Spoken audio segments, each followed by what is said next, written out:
এভাবে বৃষ্টির ভিজে কষ্ট করে রান্না করাই লাগে।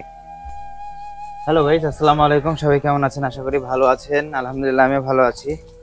তো বৃষ্টি পড়ছে দেখি জিনের আম্মু বৃষ্টির মধ্যে ছাদের উপর রান্না করতেছে মনে হয়। দেখে আসি কি রান্না করতেছে আর কি করতেছে এই বৃষ্টির মধ্যে।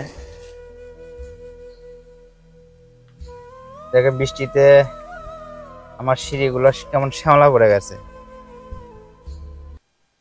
কি করো? আর আমি ছাদে উপর চলে আসলাম। বৃষ্টি পড়ে পুরো ছাদে পানি জমে গেছে।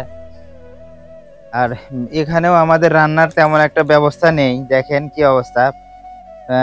পুরো ছাদে যখন বৃষ্টি হয় তখন পুরো এলাকাতে পানি হয়ে যায়, আর এই পাশেও হয় পানি।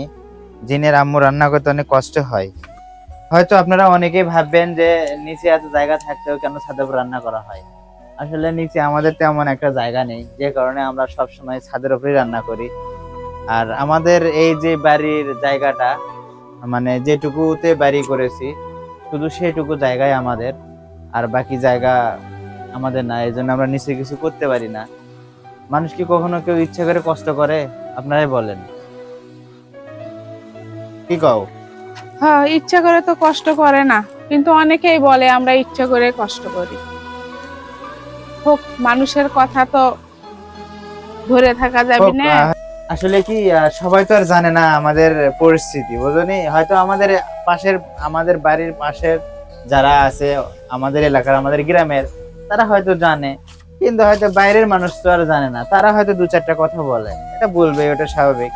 হোক, বাইরের মানুষ বলুক, তাতে আমার মন খারাপ হয় না। কিন্তু নিজের আপনজনেরা যখন আমার বলে তখন আমার খুব কষ্ট হয়। এই যে 7-8 মাস হলে মনিটেশন নাই, জিনিয়া ব্লকসে কত কষ্ট করে দিন পর যাচ্ছে, এখনো চালু হয়নি। আর সেই থেকে প্রায় আমাদের অনেক কষ্ট করে সংসার চালাতে হচ্ছে। বলা চলে খুবই মানে একদম কঠিন অবস্থার মধ্যে দিয়ে যাচ্ছে। সেই সময় তো বাড়ির কাজও করছিলাম, বাড়ির কাজ করে হাত একদম ফাঁকা আমার। হয়তো আপনারা ব্লগ দেখেছেন, আগের ব্লগ গুলো। মোটর সাইকেল ছিল, আমার জিনের আম্মুর ট্রেন ছিল, আরো অনেক হয়তো আমাদের সাইডে কিছু ক্যাশ ছিল, সেগুলো সব আমরা খরচা করে ফেলেছি। চালানোর পরে আমরা এখন একদম হাত খালি হওয়ার পরে খুব কষ্ট করে সংসার চালাচ্ছি। আর যেহেতু আমাদের সংসারে আমাদের দুটো সন্তান আছে, আমাদের একটা ছেলে একটা মেয়ে। আসলে আমাদের সন্তানের চিন্তা ভাবনা তো ভবিষ্যতে তাদের কেমনে ভালো হবে, সেই চিন্তা ভাবনা তো আমাদেরই করতে হয়। আমরা বাবা মা তাদেরকে সবসময় যেন ভালো রাখতে পারি, সেই চেষ্টাটাই করি। তারপর অনেক কষ্ট করে চলতেছি। একবেলা খাইছে কিনা সেটাও করলে খোঁজ করার লোক নাই। অথচ হঠাৎ দেখা যাচ্ছে ভালো জায়গায় যাচ্ছি বা ভালো খাচ্ছি, পোশাক আশাক ভালো, ফোন করে বলতিছে ভালোই তো আছো, ভালোই তো চলতিছে। ভিতরের খবর কেউ দেখে না। এই যে কাঁঠাল ভাজি করতেছি, আলু কাটে রাখছি, এখানে রান্না করবো। খালি আলু, মাছ টাছ করলে কিছুই নাই।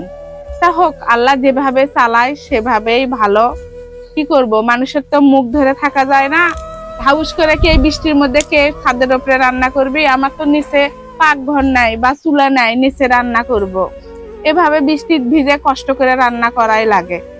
আমরা যতই কষ্ট করি, কিন্তু দুটা সন্তানকে আমরা তো কষ্ট দিতে পারবো না। মা বাবা কখনোই চায় না যে সন্তানদের কষ্ট দেই বা কষ্টে থাকুক।